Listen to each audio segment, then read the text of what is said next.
ওমা মা, আজকে সবাই হলুদ শাড়ি পরে কেন?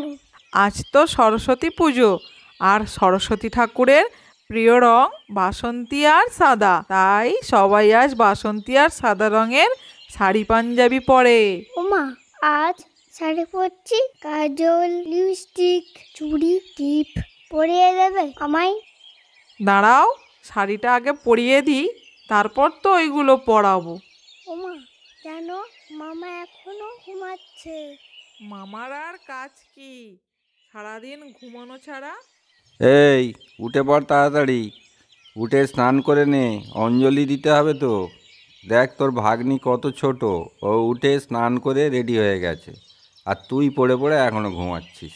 দাঁড়াও দাদু, সবে তো সকাল হয়েছে, দুপুর হোক তবে তো উঠবে আমাদের রাজপুত্র।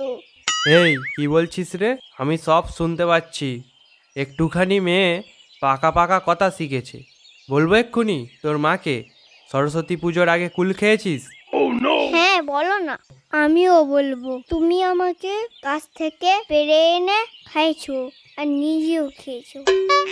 যা যা তাড়াতাড়ি স্নান করে নে, না বকে। ও বাবা, কি ঠান্ডা পড়েছে! এই ঠান্ডায় কি করে স্নান করব এই সকালে? কিরে, জল নিয়ে খেলা করছিস নাকি? এই হলুদ পাঞ্জাবিটা পরে কি লাগছে আমাকে, পুরো হিরো লাগছে, হিরো। কি গো মামা, আয়নার সামনে দাঁড়িয়ে কি বিড়বিড় করছো? আমি যাই করি না, তোর তাতে কি? এই, তোরা যে পড়াগুলো পারিস না, কঠিন লাগে, সেই সব বইগুলো নিয়ে এসে ঠাকুরের কাছে দে, এক্ষুনি ঠাকুর মশাই চলে আসবে। আমি যা বই আছে সবগুলোই দেব ঠাকুরের কাছে, তাহলে আর পড়তে হবে না দুদিন।